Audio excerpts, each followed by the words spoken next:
to a brand new MMA Roasted podcast. It's me, Adam Hunter. I am in Minnesota right now doing the House of Comedy all week.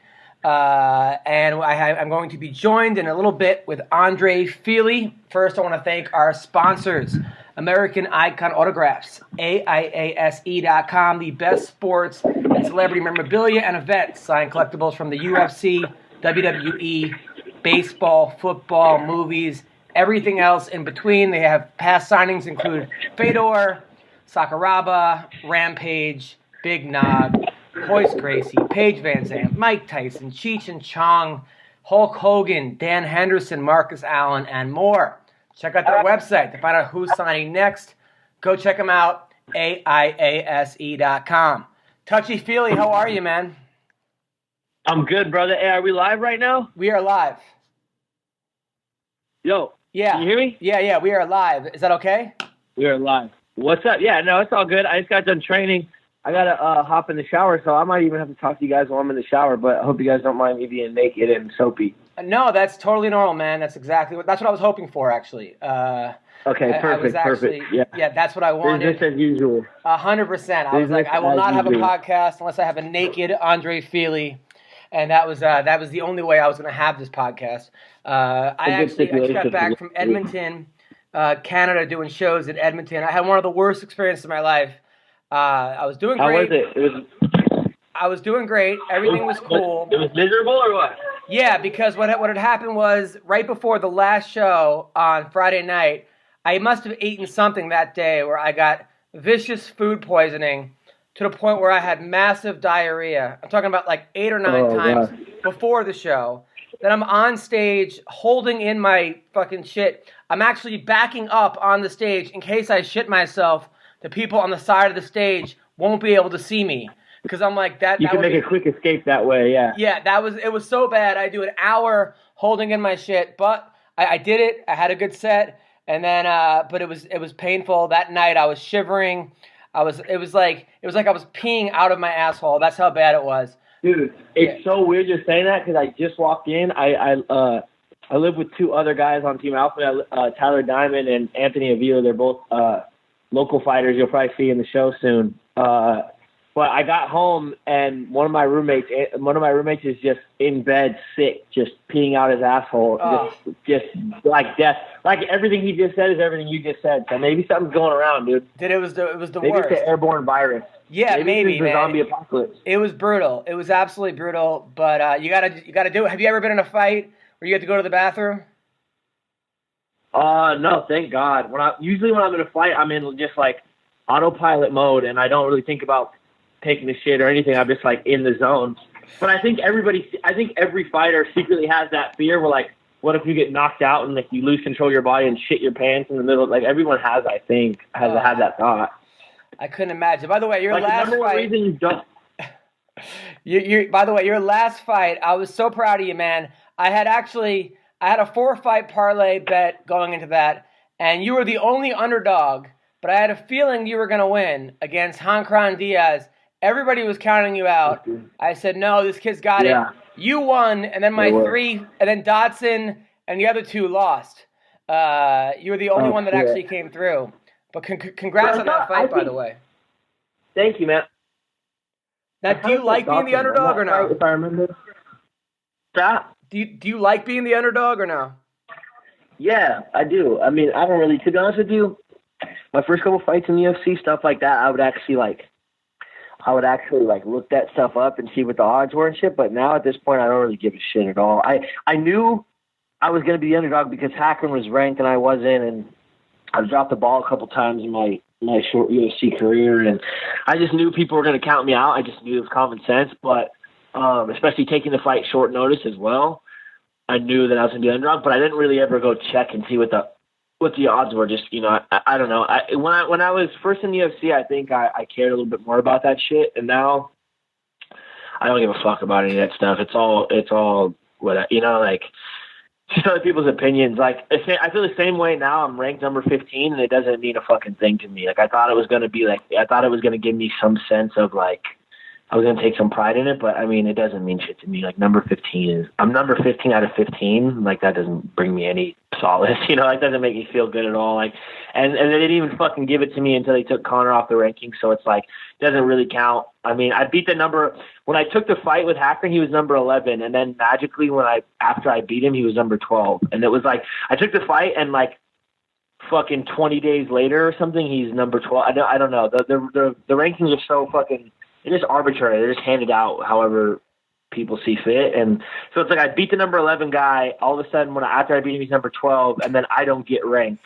And then when there's a slot opens up, they put me at 15. It's just like, it's just kind of, you know what I mean? It's just like, all right, it doesn't really mean anything now, But you are right there, man. I mean, even with the Max Holloway fight, who's now ranked number 1, you were beating him until the 3rd round. I was winning that fight. He had I think he actually was winning I won the first, he won the second, and I thought I was winning the 3rd until he caught me, but that's one of those things where that's like a small victory, like I try not to be one of those guys that like holds on to small victories. Like I know so many dudes who will like just be content to be like, oh, I was number 15. They're like, yeah, I had a good fight with the champ once. Like I don't want to be that. I want to be a world champion. I want to be the number 1 guy in the world. I want to be the fucking man. I don't really want to be one of those guys that's like, yeah, like, I mean, we all know those guys that they'll just like hold on to any little victory, any small victory, they'll just hold on to it for the rest of their lives, and everybody knows that 45-year-old guy that's like has those old war stories where like, he just has that one little thing where he's like, I used to fucking be able to keep up with the best of them. Like, I don't want to be that fucking slapdick. I want to be one of the best guys in the world. And I believe I'm one of the best guys in the world, but I just want to prove it. So it's cool, like it's cool. Nash is a friend of mine. He's a fucking really cool dude. I got nothing but love for Max, and I was hyped for him to win the belt. But I'm not one of those guys that will ever use that as like a credit to myself. You know what I mean? Same thing happens with comedy. You get guys that, I booked that pilot, or I opened up for this person, and I'm just like, yeah, great, but it's really about now. How good are you now? Right. Right. Or it's like you in comedy or something, you opened up for that guy, and then he went on to do even more big stuff, and you sort of just accepted that you opened up for him, and that was enough. You know what I mean? Exactly. That's exactly it. By the way, I saw you in Vegas. You were with Cody at his victory party. It was awesome. Of course, you had about 3 or 4 girls surrounding you. I don't even think you knew it. You didn't even. It didn't even seem like you cared. But all these hot chicks were surrounding you. Now I don't know about the fucking the truth. I don't know how much truth is in that, but I mean, I'll take it. That's a good story. Like, I want you to tell everyone. Every time I come up in a conversation, tell people that story. But I'm not sure how true it is. No, and you were partying with Cody, and I know you're happy for Cody. That's your boy. That's your best friend. Is there a little bit of, I'm not going to say jealousy, but of healthy competition of you seeing where he's at and wanting to be there? No, I mean, definitely no jealousy, and honestly, not even. I wouldn't even say competition as much as like he's done his like. Yeah, I mean, I don't know. I wouldn't even say healthy competition. I would just say like, I admire the dude, and I he's like a fucking great friend and great teammate, and I'm proud. I feel like a lot of pride. Like the guy is fucking. He did it. He brought that 35 belt home, and it's been gone for a long time. And really what I feel is I feel a little ashamed, honestly, if I'm being honest. I feel a little ashamed that, I feel like it's sort of, I feel like it can break the team down by generations, and you have Uriah and Chad and Joe and Danny Castillo. You have the first generation, and they kind of took a bunch of kids off the street under their wing, and you have guys like me and Cody, you have Paige, you have Colesworth. You have guys that you guys haven't heard of yet, but you probably will. My buddy Eric Sanchez and Anthony Avila, Tyler Diamond. There's a whole second generation, and Cody he's sort of delivered on carrying the torch. And I've dropped the ball a couple times in my UFC career so far. And I'm sort of ashamed that I'm not, I'm sort of ashamed that I haven't carried the torch as well, And so I'm inspired by him having that belt. Now I want to stand next to him with one, and well, nothing to be ashamed about. Number one, not to give you excuses, but Cody was a 2-time or a state champion wrestler and had a huge amateur thing. I think you had a little bit of a wrestling pedigree, but you basically started from scratch at like 17. And I wrestled in high school, but I was a total fuck up, and I didn't take it that serious. But I didn't really have an amateur career, you know. But still, Cody's doing his fucking thing, and I don't know if you guys can tell, but I'm officially talking to you guys in the shower because that's what a man has to do. Sometimes. It's just me. It's just me, and it's all good. Now, as far as you did now. Something that you did beat Cody at was dating Paige Van Zandt first. I mean, that has to feel good, right? You were the first one there. Say that again? Something that you did beat Cody at was dating Paige Van Zandt first. Like you, right? So he had the belt first, but you... He had the belt first. I had a crush on Paige Van Zandt. Yes. I feel like I got to tread lightly when I'm on this show. I dated Paige Van Zandt first, yes, but before I get any heat from the fucking social justice warriors or fucking PC police, we're all individuals. No one's claiming anyone. And honestly, the thing is, at this point, we're all a fucking big family. And that might sound weird to people, but we're all just a fucking family on the team, you know? And there's no like, I feel like a lot of other people would be like weird or like I don't know, like it's our team is a bunch of very special individuals, man, and we're like a fucking family, and we're big dysfunctional crazy ass family, and I wouldn't fucking trade it for anything. No, of course. I'm not saying that you slept with her. I don't know what happened. I'm not asking for details. I'm just saying that when it comes to dating, you dated Paige before Cody. I dated Paige first. Yes. For the record, I dated Paige before Cody dated her, yes. But he got the belt before me, so, I mean, we'll call it a tie, I guess, a tie? Now, Paige recently tweeted for men to write why they should go out with her. Like, basically, it's like sort of like the Twitter bachelorette. Now, don't you think you should tell her, listen, Paige, you don't need to be doing that. This seems a little desperate, or you're a little too hot for this, or what? No, I think she's just having a little bit of fun. I think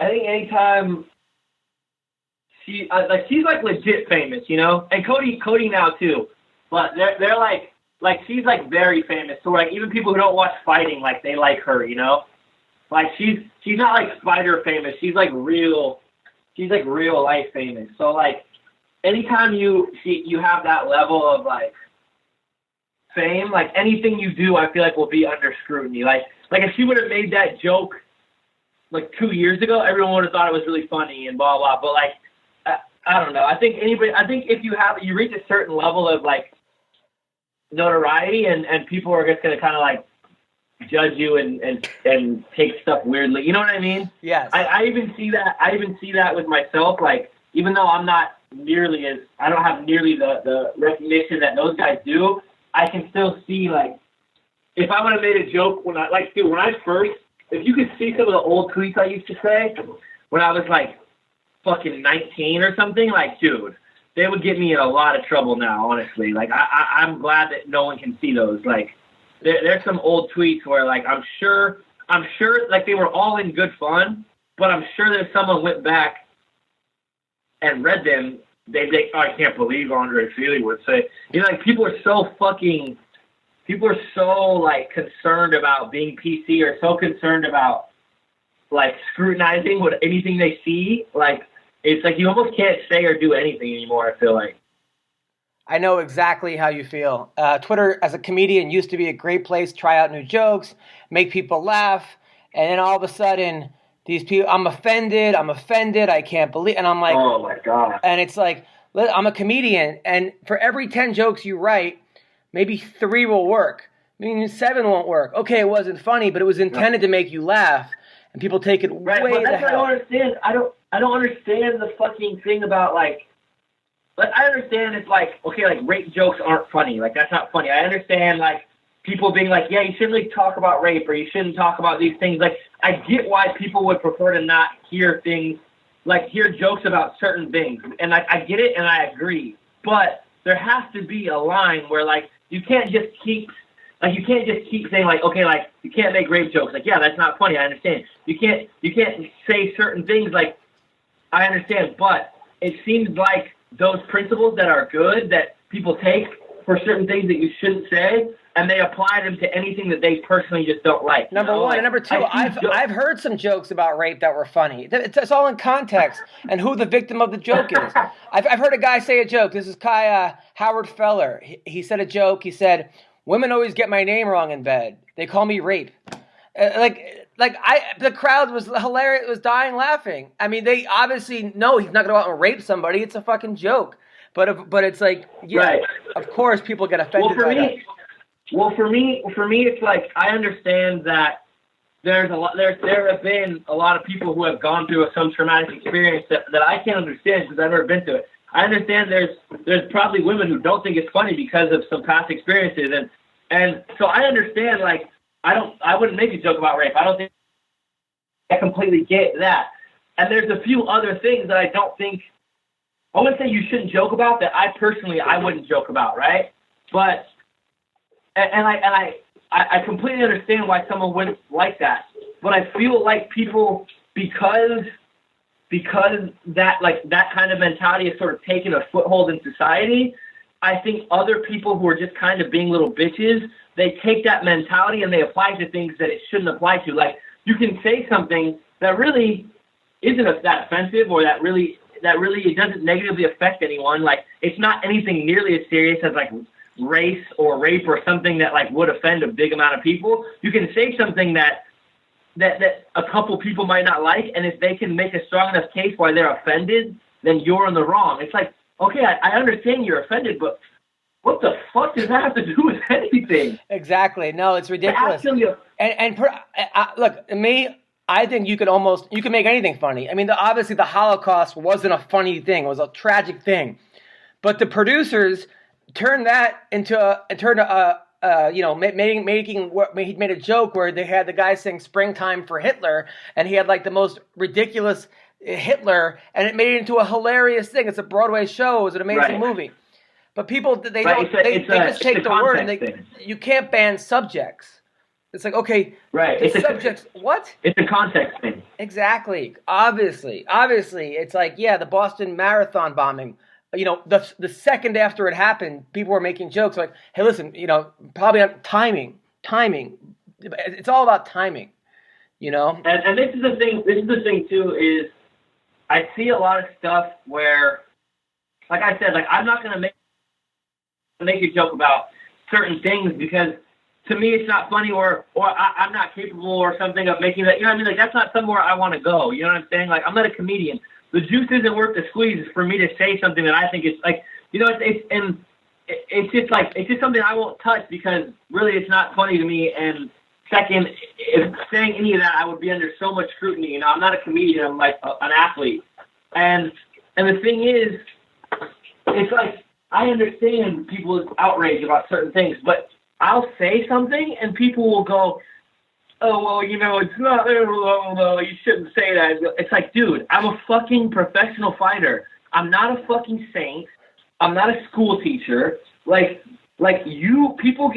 People will be bothered that I say something. It's like, wait, you're surprised or bothered that I said that? I get locked in a cage and fight people for a living. You know what I'm saying? Like, do you know the life experiences that I've had to go through to be the kind of person that is okay, that enjoys? I fucking love I love confrontation. Like, most people, the average man will avoid confrontation at all costs. Like, I love that shit. I get paid to fight other people. Like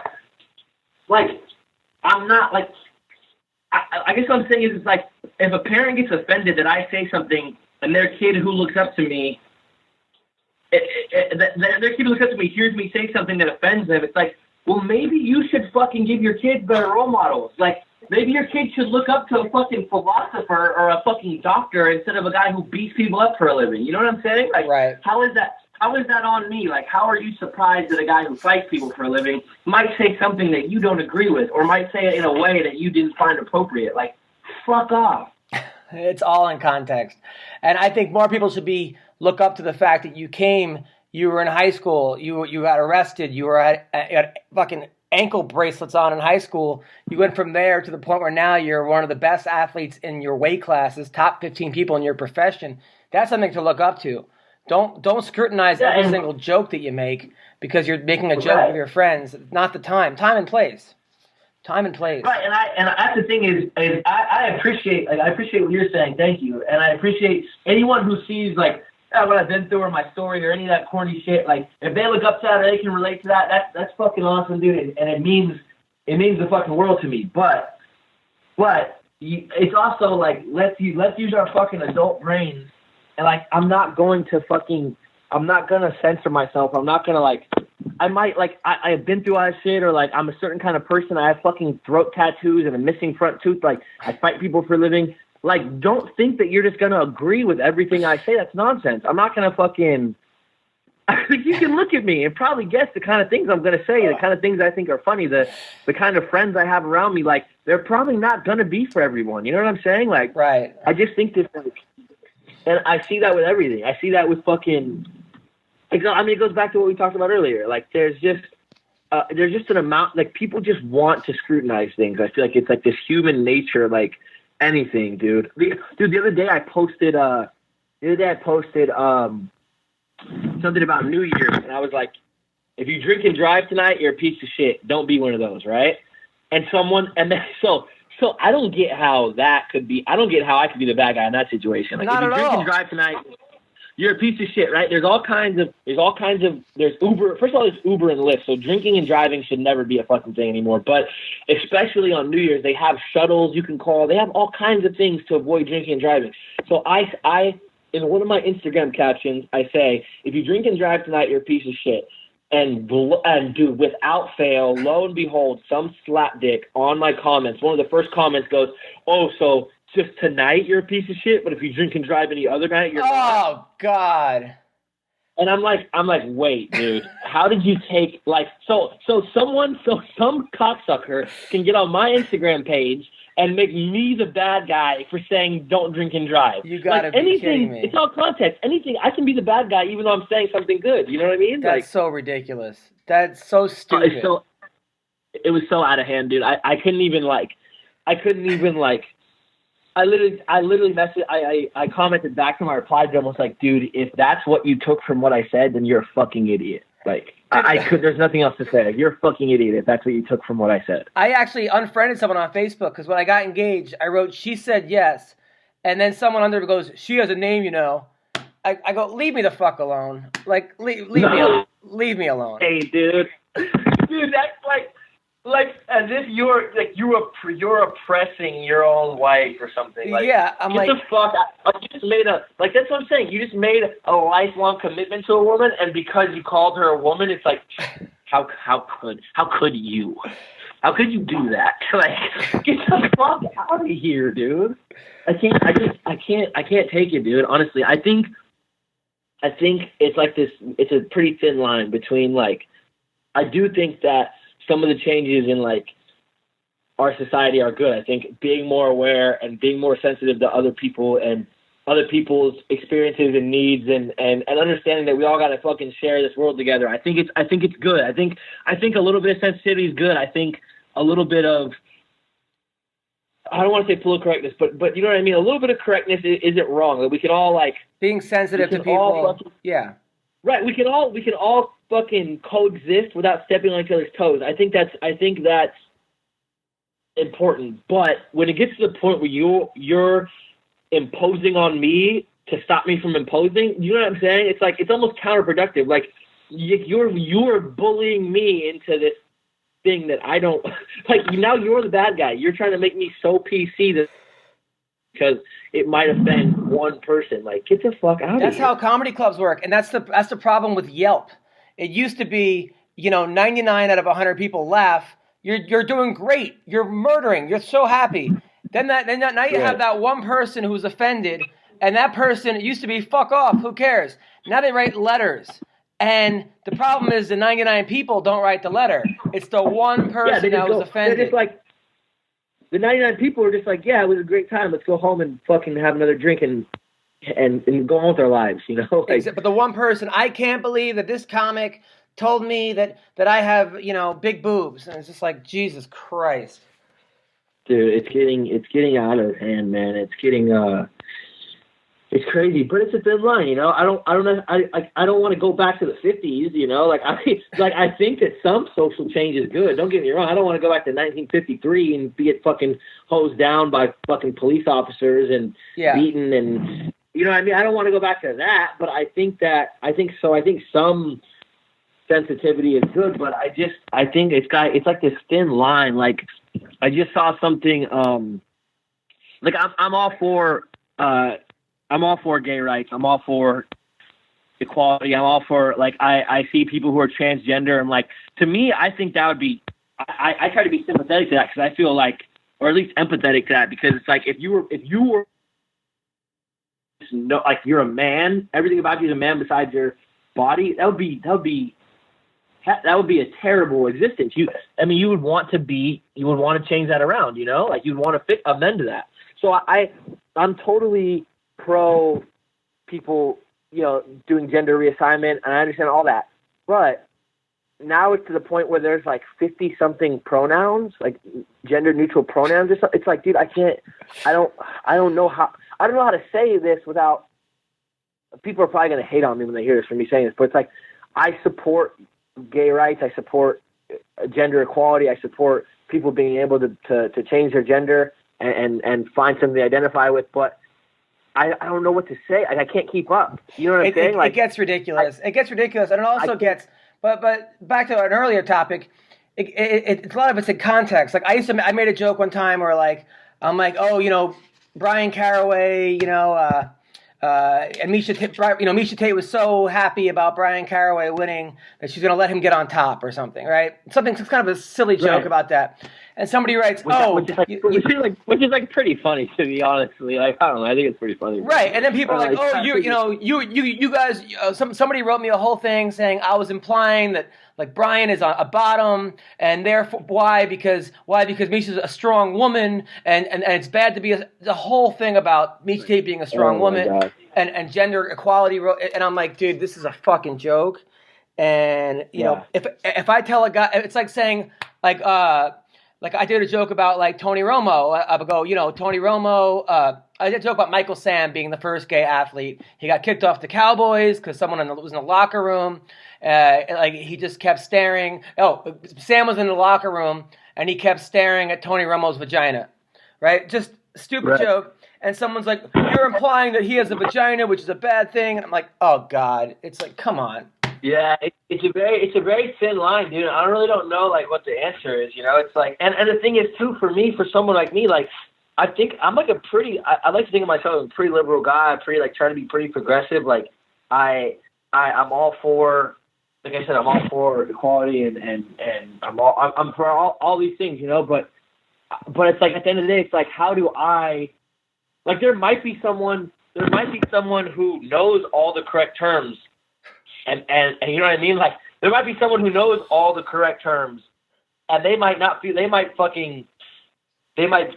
completely, they might be like a hardcore Christian fundamentalist and not agree with anything that like a trans person would agree with. But they know all the proper terms. Like, for me, like I don't. It's almost like I'm on your side, but I don't know what to say. Like, I don't want to say the wrong thing and be the bad guy, And it's like it's at a point now where like I don't know what to say. Does that make sense? Like it makes total sense. It makes total sense. And I think people with any kind of common sense or common knowledge will look at someone like you, and let's say you happen to say tranny, which you don't know is not what they want to be called.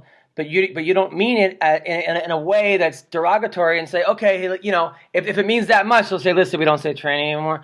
But knowing that, like, say it in that way, as opposed to, I can't believe you said the word tranny. It's like, well, listen, I fucking train 7 hours a day. I don't really have time to to update. Right, and that's the thing. Oh, go ahead. No, like you were saying.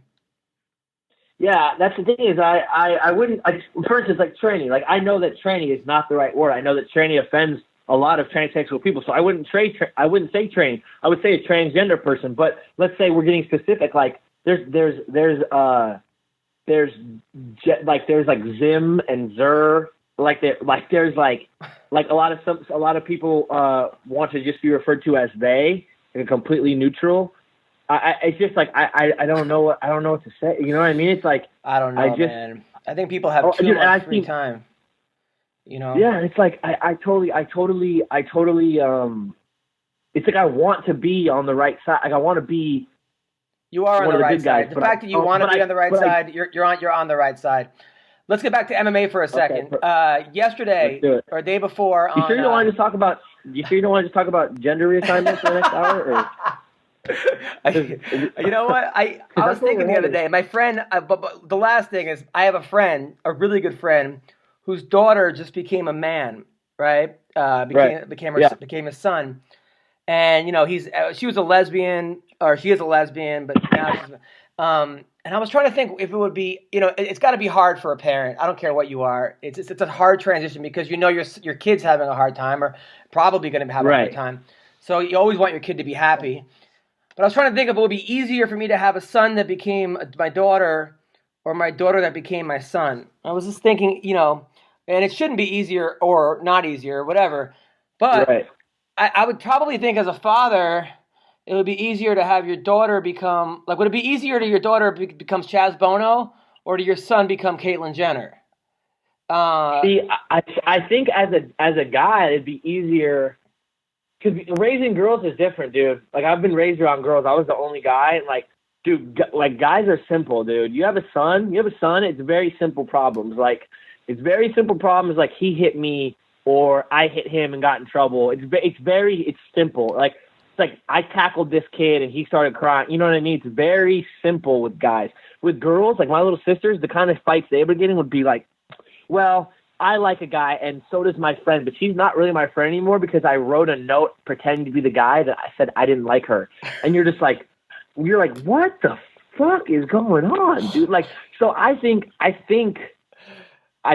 don't know. But then you got to think too, if your son became your daughter, he would probably already have. I don't know, dude. I would think it'd be easier for my daughter become my son, because then he wouldn't have to deal with men if he still liked girls, or gay men would seem to be nicer. Versus, dude, I'm 26, dude, and I've been having a real crisis about whether I even want to start a family and have kids. And you just set me back another 5 months, dude. I was just coming to terms with it. And I just realized, I didn't even think about that. First it was dude, I don't want daughters because, I think it's going to be hard. I think being a parent is hard. When I'm surrounded by girls, being a parent would already be hard, and I'm already surrounded by girls. I just want a son. Honestly, I don't care how that sounds. I want a son. And, for no other reason than, I'm already surrounded by girls. My whole family's girls. I just want a son. And so... I don't want to bring another girl into the fold to just gang up on me. That's hilarious. So I want a son. I want a son. And so then it was what if I have a girl? I'd still be happy, but and then it's then I got to give up all this freedom, and then there's all these things that I've been coming to terms with, because in a couple of years it's have a kid or don't. It's this is the crucial time to decide. How old are you? And now I'm realizing now you just added this whole other thing I never thought about. Son of a bitch. I think the chances. If you're going to have a kid or not, don't be it because you might one day want to become a man or a woman. That's probably not, shouldn't even be on the radar. Dude, just parenting, is a crazy fucking thing. You're going to be a good parent. I can tell you are going to be a good parent. You already have. Absolutely. Now, I was listening to the Chael Sonnen's podcast. He had TJ Dillashaw on the podcast, and TJ was saying that he beat Cody in practice 75% of the time. Is that true? That's not how I saw it. I don't know who's counting. I don't know who was doing those numbers, but I think Dwayne was probably doing the numbers for him, doing the counting for him. How did you see it? I saw that shit. This is a situation I've tried to not speak on that much, because when TJ left, I got interviewed. So everybody, every interview I did for a year after TJ left was people wanting to bring that up at some point, and about TJ leaving the team. And I just kind of tried to skirt around it, because, TJ was on the team. He was the guy that I kind of came up, he was one of the guys that was around. He was one of the older guys, I wasn't as close to him as maybe some of the other guys, but, when TJ left the gym, I fucking gave him a hug. I gave him a fucking hug. I said, that's a guy that was we have this brotherhood, and he was part of it. And And then since he's left, he's just done all these little things where it's like, dude, I keep fucking sticking up and being like, nah, I don't want to talk about it, or nah, he's a good guy. He did what he felt like he had to do. And this motherfucker just keeps doing little things like talking shit about Cody, or on one of the podcasts he tried to compare him leaving to me leaving a team for Alpha Male. Like when I was like 19, I trained at another place for like 8 months or 9 months, right. And then I went to Team Alpha Male. And the plan was always to go to Alpha Male. I just couldn't afford it. I was like a 19-year-old kid. I was broke. So he tried to compare me leaving another team to come to Alpha Male 7 years ago. He tried to compare that to him going to Colorado. It's not the fucking same at all. Not at all. He also tried to say that Cody abandoned his family to come out to Alpha Male, which doesn't make any sense because his uncle, who's been his boxing trainer his whole life, was in his corner to win the belt. I mean, it's just TJ's done all these things where it's like, okay, dude, I can't just keep defending him or trying to stay neutral. Like if he's gonna talk shit about the team, or he's gonna talk shit about Faber, he's gonna talk shit about Cody, then whatever, dude. That guy's on. If we draw a line in the sand and he's on the other side, then whatever, fuck him, dude. I mean, it's like. Well, I mean, Cody. I had heard according to Cody, he knocked out TJ in sparring. Were you there when that happened? I'm sure. Yeah, I wouldn't be surprised at all. Cody hits hard as fuck. Yeah. Like I'll tell you right now, like I have some whiskers on me, dude. Like I can eat a fucking punch, but like, Cody fucking cracks. Like Cody cracks, dude. Like Cody's not the one to trade punches with. He just isn't, you know. Like, he fucking cracks. Like he's not. Yeah, I don't care like if you're his size, you're probably gonna sit down. If you're bigger, I'm a little bigger than him. I've eaten some punches from him where I fucking needed to take a step back and start moving a little bit and reassess what the fuck I was doing. You know what I mean? I do have one beef with Cody. I do have one actually. So Cody, when he was trying to get into the UFC, hit me up and said, "Hey man, I'm trying to get this fight in the UFC. Can you please tweet out my highlight film?" I said, "No problem. Then he got in the UFC, and I was like, "Watch out for this guy." Or maybe it was before his first fight. He said, "Please help hype my fight." Hype my fight, he said. So it was his first fight, so of course I did that for him, 100%. Then I said, I put on Twitter, who's going to be the first one to thank MMA Roasted after a fight? He said, me, dude, I got your back. Now he's the champ, and I have yet to have him thank MMA Roasted after a fight. So just well, I'm sure. I know for a fact the guy's fucking really busy, but I will give him a nudge and be like, hey, you should tweet MMA Roasted and give him a shout out. And he'll be like, oh fuck, I meant to do that, dude. All right, for sure. No, I meant like in the actual octagon, like in the octagon. Oh. No, not a shout out on Twitter. I meant like after a fight, like to be like, yo, I want to thank blah blah blah blah blah blah MMA Roasted. Like that's all I asked for. So you mean like in between him putting a belt on a kid who beat cancer, you want to be like, also Adam Hunter is cool. Well, it's all about priorities, bro. I mean, a lot of kids have cancer. There's only one Adam Hunter. No, I'm kidding. I'm just joking. No, that was awesome. That's it. I'm calling the PC police because of what you just said. Because cancer is a serious issue. Cancer is a serious issue, Adam. It's not something you can just laugh about, okay? People are struggling. Hey, man, for 3 years in New York, I used to volunteer at the Ronald McDonald House. Kids who had cancer. That's where I actually got the name Hunter, was the kid who had Hunter. And I went every Monday, and I took the kids to MTV. I played games with them. I did this, that. And I used to bring girls sometimes with me, right? You know, because, like, when you're trying to impress a girl, trust me, if you go to a children's hospital, I mean, I would you can do charity and score some points with a girl. Like, there's nothing wrong with that. Exactly. Except for I brought my ex-girlfriend, and this little girl who had cancer goes, Adam brings a new girl here every week. And I'm like, I can't believe it, you fucking cockblocker. Oh, no. And my ex was like, I'm sure he does. I was like, oh, God. Your ex is like, that's exactly why we broke up the first time. Exactly. But that was super cool, Cody. No. That was really cool. So let's talk about the fights this week, man. I was at your fight against KYRIE Rodriguez, and that was a great fight, man. I was actually, you like came out, I was in front of your boys were going crazy. You came out to I'm Feeling Myself, which was hilarious. It was a very, very close fight up until you got caught. You were matching them. You guys kept matching each other. Yeah. And then he caught you. To be honest with you, that fight, I mean, no excuses. I got caught. That's the only time I've ever been knocked out with that fucking shin to my face. You know, I have a pretty good chin, I like to think, and the only time I've ever really been put down like that.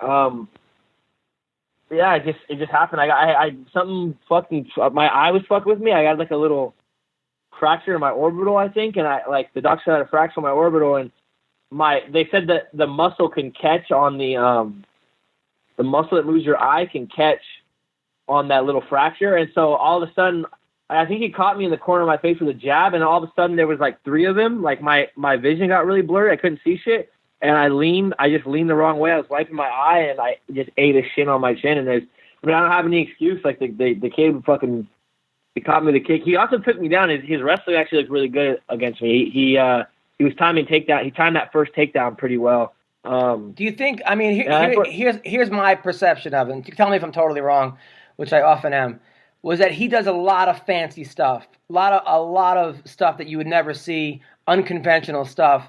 And it seemed like you got out of your game plan a little bit and tried to match him a little bit in like an unconventional off, and which he won. Is that true at all? For me, a little bit. I mean, it's close. You might be right, but what I think really what it was that he throws a bunch of crazy shit, and so for me, I was trying.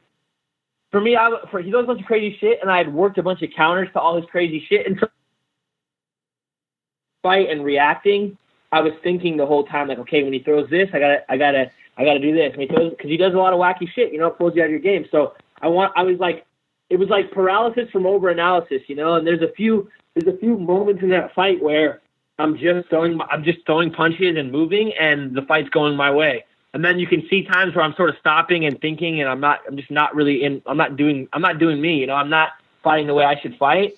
And he's winning the fight, and that's the thing is I'm not one of those guys that likes to make excuses. Like I fucking lost the fight, But I think had I have gone in there and fought how I fought Hackran, where I just wanted to go get in a fist fight and let my hands go, maybe the fight would have gone different. But that's the worst part about the fight game, man. Is there's a finality to it, It's not like an NBA team who can lose 30 times in a season and still go to the playoffs, like. And play a team they lost to fucking 12 times over 2 months. Yeah, no, that's absolutely. forever. That's forever. It's fucking. That's it. Now, when you woke up in the cage, did you have any idea where you were? I came back too pretty quickly, man. I don't want to sound like a douchebag, but I got a pretty fucking solid set of chin. I got a pretty solid chin on me, dude. Like, and he cracked me. I fell back, and then like if you see the tape right away. The ref is grabbing me, and I'm like, no, I'm fine, get off me. The doctor is looking at me, I'm like, I'm fine, I just don't want to be touched, like. Right. So I got back to that point pretty quick, and I don't know, man. It was a good shot. He fucking caught me. I leaned into his fucking, I leaned into him swinging a fucking baseball bat. You know what I'm saying? Like that'll fucking happen. Well, look, man. To me, it's not about how good you're doing when you're up. It's not about guys as a comic. It's not about just killing an easy crowd. As a lot of people, it's about how you can deal with adversity. You fucking big loss, came back big time. So that's a lot of people can't. I really wanted to get back in there. A lot of people can't do that. Ronda Rousey, as good as she is, cannot seem at this point in this time cannot seem to recover from a loss like that. A lot of people, you see them lose once, they're never the same. You came back better. Yeah. So, I mean, for me, it's just really like.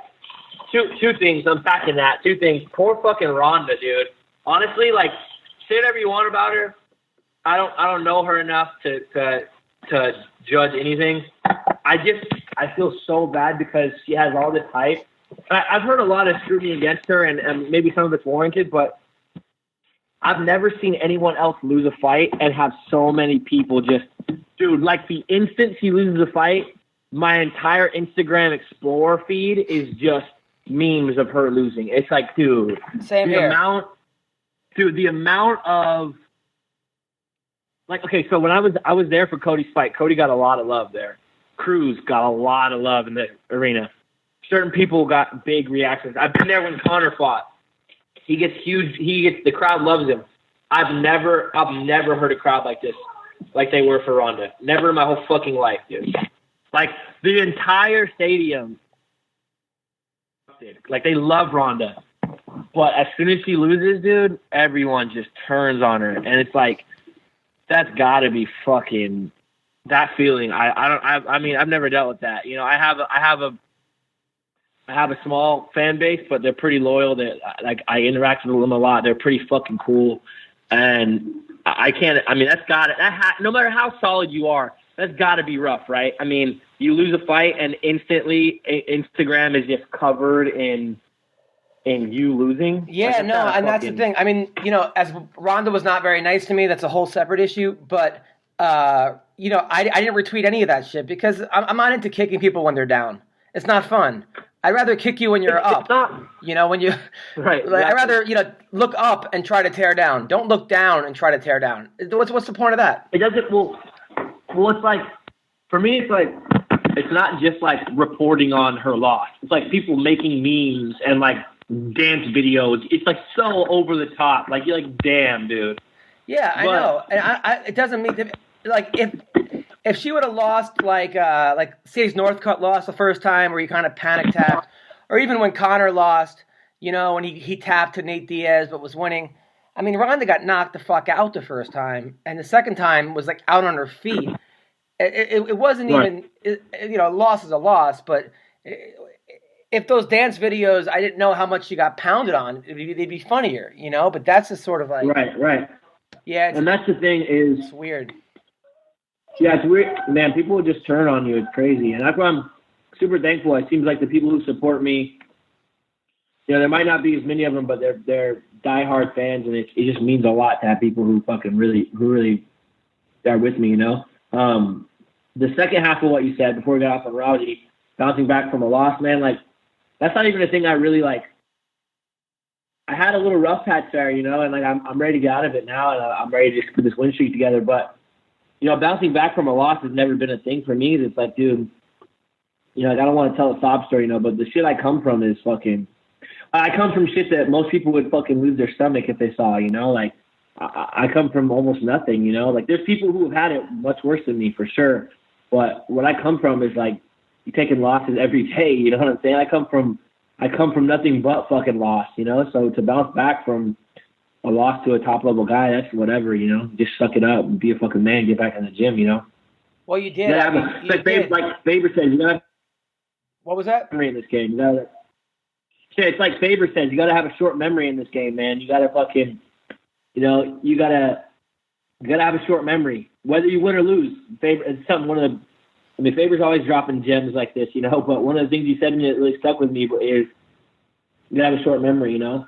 And if you win, it's not time to go party for a month. Like, you won, cool, celebrate, but you got to have a short memory and get your ass back in the gym. If you lose, same thing, dude. It's not time to wallow in pity. Like, no matter what you do in the sport, you got to have a short memory because you got to stay current. You got to stay relevant. Now, let's talk about some of the fights this week. BJ Penn versus Yair Rodriguez. How do you see this fight going? I don't know, man. I don't ever like to bet against BJ because you always make, like, BJ's like, I'm going to sound like a weird fanboy right now, but, like, I just wanted to be BJ for a long time, dude. Like, I mean, BJ was, like, my hero. Like, BJ's probably my favorite fighter ever. Like, ever, man. Like, that's why I looked at BJ like a fucking father figure or something. I used to say, like, BJ was, like, was my hero for so long as a kid, dude. I can't ever bet against BJ, dude. I just can't. You can't bet against him, but at the same time, I mean, to me, this fight makes absolutely no sense. You got a guy who's undefeated in Rodriguez, you know, looked amazing against you, looked good against Alex. They're trying to make him into a star.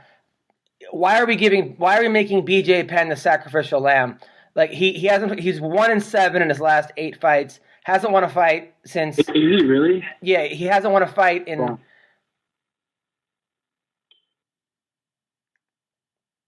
Hello? Yo, you there? Yeah. I think it cut out. I'm listening. I think it cut out. I'm listening. Yeah. I mean, BJ Penn hasn't won a fight in probably 4 or 5 years. Like, what are we doing here? Why are we giving him this animal, this fucking stud? Again, to kind of make a name off of himself. I thought we didn't do that in the UFC. I could see if, I mean... No, that's all. I mean, dude, that's the fucking sport. They're going to do that every... Look at the last 3 or 4 fights they gave Faber. Like, even especially the last like two, like they would do that to Faber if they could. Just Faber kind of stayed ahead. Like Faber's always in good shape, and he's got a bag of tricks he uses. And I mean, before the Pickett fight, I think they tried to do that with Frankie Saenz. They tried to do that with the kid he lost to. I mean, they don't care who you are. They're going to use you up, man. They're going to entice you with more money at the end of your career. So you're making the most money you made at the end of your career when you probably should be getting out of the game. They're going to keep pulling. They're going to try to turn everyone into a gatekeeper, not just mid-tier guys. Like, you could be the fucking man. They're going to try to turn you into a gatekeeper at some point. That's just the business, man. They'll fucking. I mean, I'm looking at his record, right? He lost to Frankie Edgar in 2014. I was at that fight. That was one of the biggest mismatches I've ever seen live. It was disgusting. It was sad. That was their third one, right? Where Frankie just had him back mounted for like a round. Yeah, they could have stopped that fight at any round. It would have been fine. He lost to Rory. It wasn't even close. Lost to Rory McDonald 2012. Nick Diaz. He tied with John Fitch 2011. A fight I thought he lost. His last win was November 20th against Matt Hughes. He knocked him out in 21 seconds. Before that, he lost to Frankie Edgar twice. So his last win was 2017 now, 6.5 years ago. It was a 21-second win. I mean, and now we're giving him Yair Rodriguez? Yeah, man. The young eat the old. One day I'm going to be 40, and they're going to be like, you want to make this much money to fight this fucking killer? And I'm probably going to say yes, because we're fucking fighters is what we do. I hope not. I hope you have, at that point, a wife and kids and a team that says, listen, man, like BJ Penn owns Hawaii. He's like the president of Hawaii. Like, what does he need this fight for? Right. I mean, they could have given BJ Penn Jim Miller or Diego Sanchez and put it on this card, and it would have gotten. That's a fight. That's a fight I would love to see. Yeah, put him against Diego Sanchez. I mean, a punch is a punch, and he might take as much damage as he would against Rodriguez, but at least it would seem more competitive, and it would seem more fair.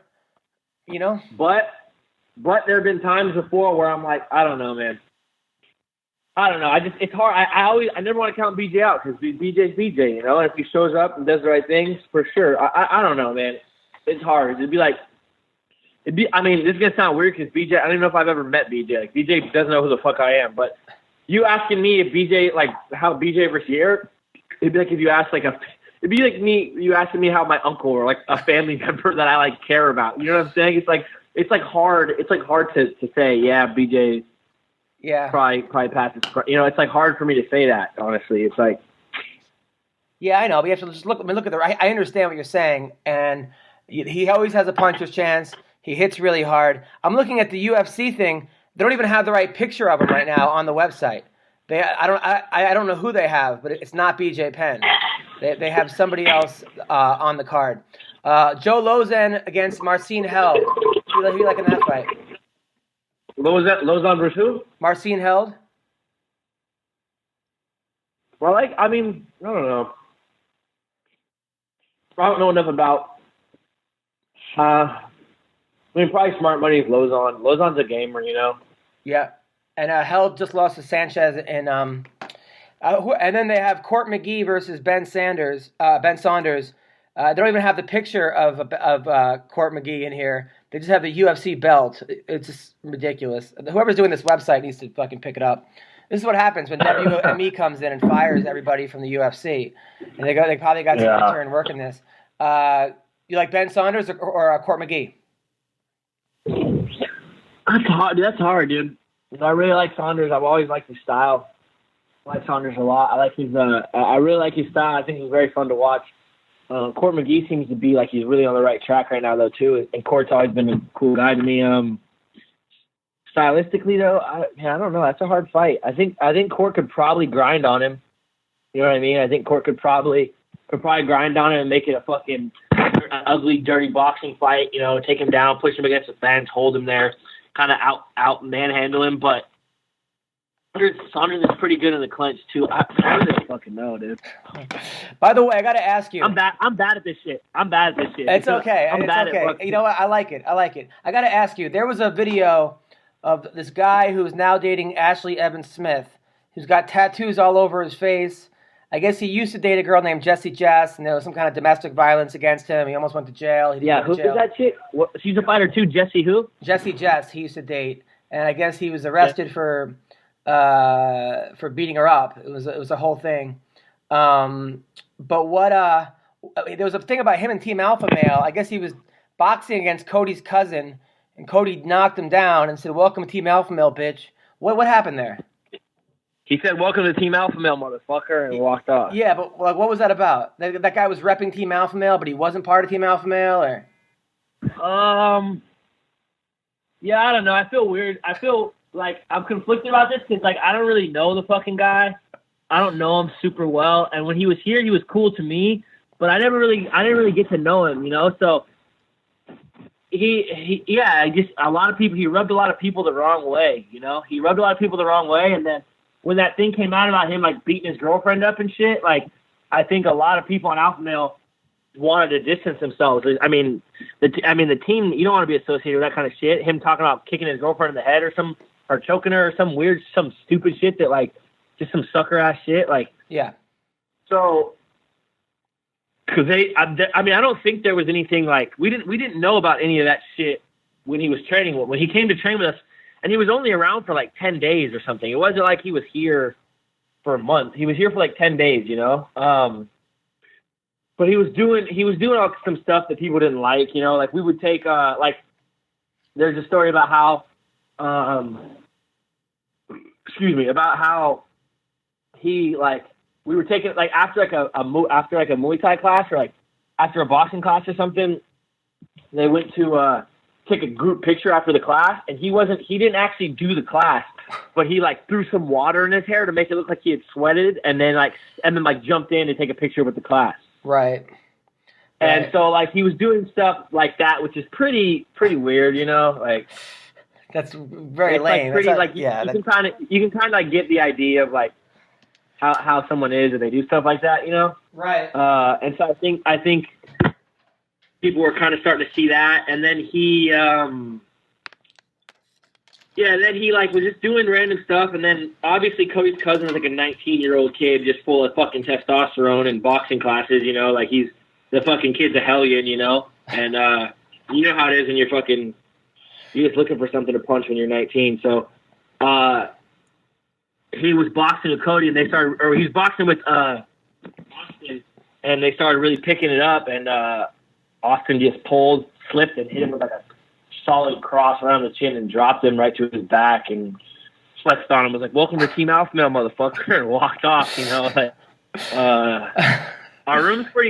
There's a lot of killers in our room, dude. Honestly, I know everybody like thinks this of their team, but like, dude, we have a generation of kids that are like 19 to 22, and they're fucking scary, dude. And they've been with Faber. They've been at Alpha Male since they were like 11 years old, dude. And these kids are little cyborgs. They're like half machine, just like programmed with perfect technique and good genetics, and like they're just little monster hellions, dude. And like our room it's not sweet, dude. Like if you go in our room thinking shit's sweet, like you'll get fucking cracked. You know what I mean? Like I just can't believe a guy like that with tattoos all over his face who, you know, seems to get good-looking girls. I mean, Jessie Jess, she came to my show, is pretty hot, very hot. And Ashley I've Smith, never seen her, but I've heard she's pretty hot. Dude, girls like tattoos. And the thing is, the guy's not, I don't think he's like a bad-looking guy, and then he has tattoos, girls like that, and, you know, like... Yeah, but not tattoos like you or Cody have tattoos, which is still excessive. This dude has, like, his entire face is covered with tattoos, and I think he has, like, 187 on his forehead or something. I'm like, what are you doing? I mean, like, yeah. And he still gets chicks. Damn. I mean, I like tattoos. At some point, especially when I'm older, I'll have some face tattoos for sure. I've been advised not to do it, so I'll probably just creep up onto the sideburn and the jawline right now. But eventually, I'll have some face tattoos. So I don't judge people for their tattoos. Like I think his tattoos are cool, whatever, you know. But I think it's more about just like that he has stories about beating up his girlfriend and like. Yeah, no, that's all true. This other shit. That's the shit that I really look at. Where I'm like, I don't really, you know, like, I don't know if that guy is really the guy that we should have around us, you know, like. No, absolutely. And it's like, and the thing is too, I didn't dislike the guy. You know, I don't like to speak on other people too much. Like, I don't know the guy. I don't. fucking have like a real dislike for him. I didn't train with him that much.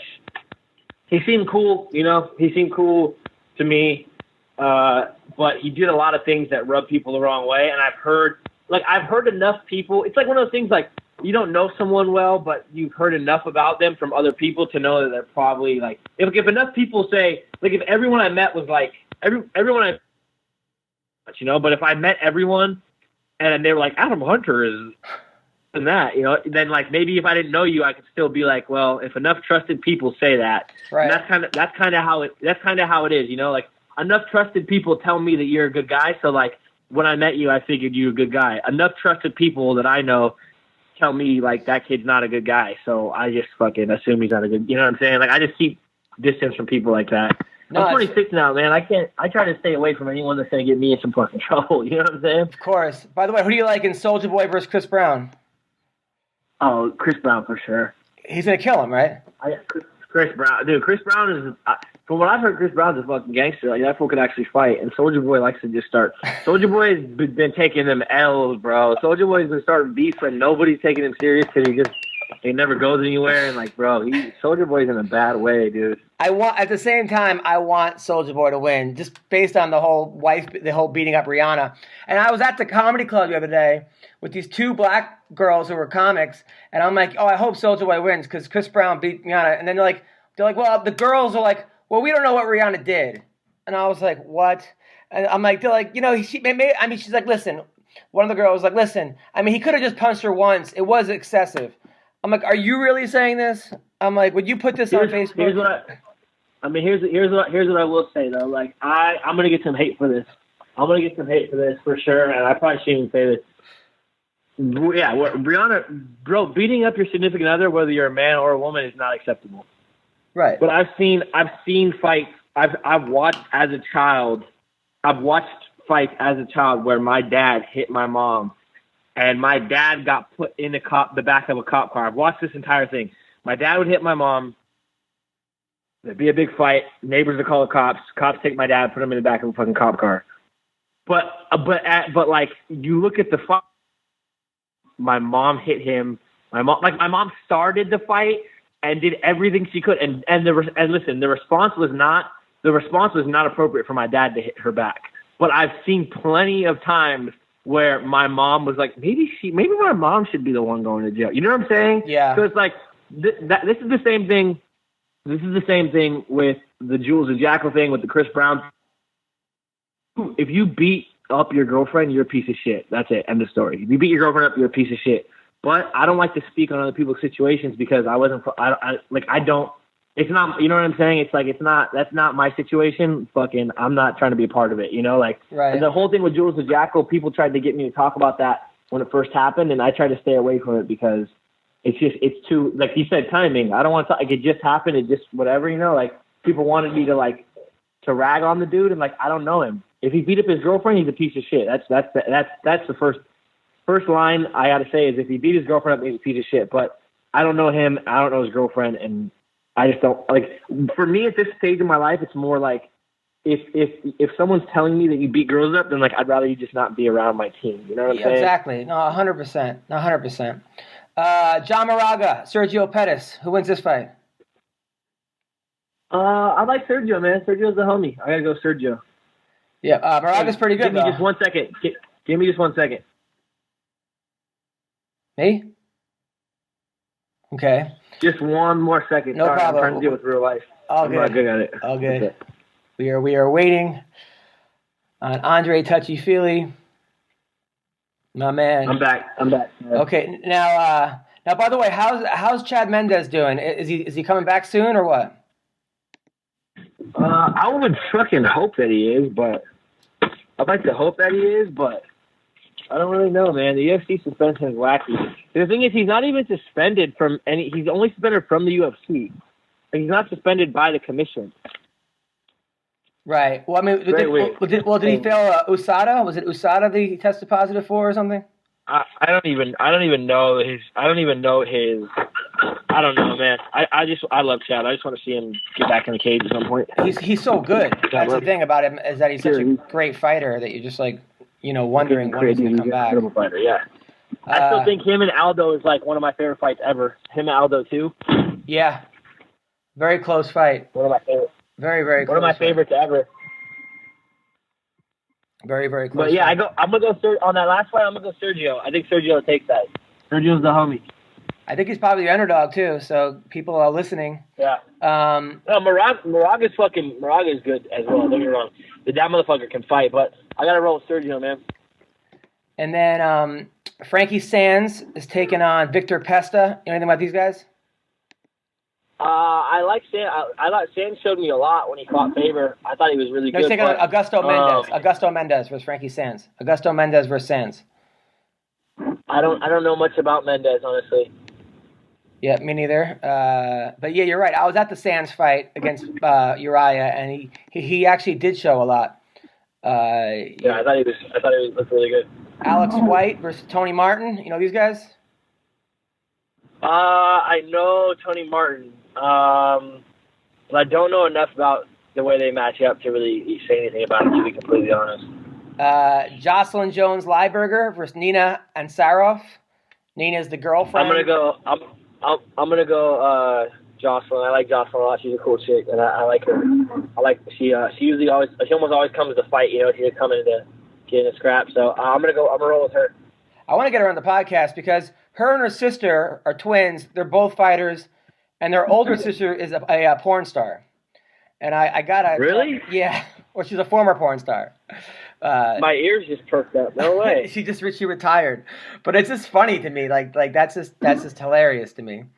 Yeah, I mean, it's just like every brother in the Jones family has like superior genetics. Like all those girls have superior genetics. You know what are you gonna say? It's like some people are just born to fucking entertain. You know what I'm saying? Exactly. And on that note, listen, first of all, I want to thank our sponsors, American Icon Autographs, AIASE, best sports and celebrity memorabilia and events, signed collectibles from the UFC, WWE, baseball, football, movies, everything else in between. Check their website. See who's signing next, AIASE.com. We are also on Tip a Fighter. If you like the podcast and you want to throw us some cash and you enjoy these podcasts, go to Tip a Fighter, make a donation. Thank you. Andre Make a Fili, donation to me. Make it exactly. You should be on Tip a Fighter as well. Andre, who are you fighting next? Fighting my demons. Besides your Fighting demons. my inner demons. Is there anyone? No, I don't know. I don't have anybody lined up. I'm kind of working on it right now. I'm figuring some shit out. So, renegotiating the contract and hope to be back in there soon. Anybody that you want to call out? No call outs. There's a couple people I think I'd like to beat up a little more than others, but I'm gonna keep that, play that close to the chest there. Nice. There's a couple dudes I'd like to fucking punch right in the fucking mouth, but Like who? I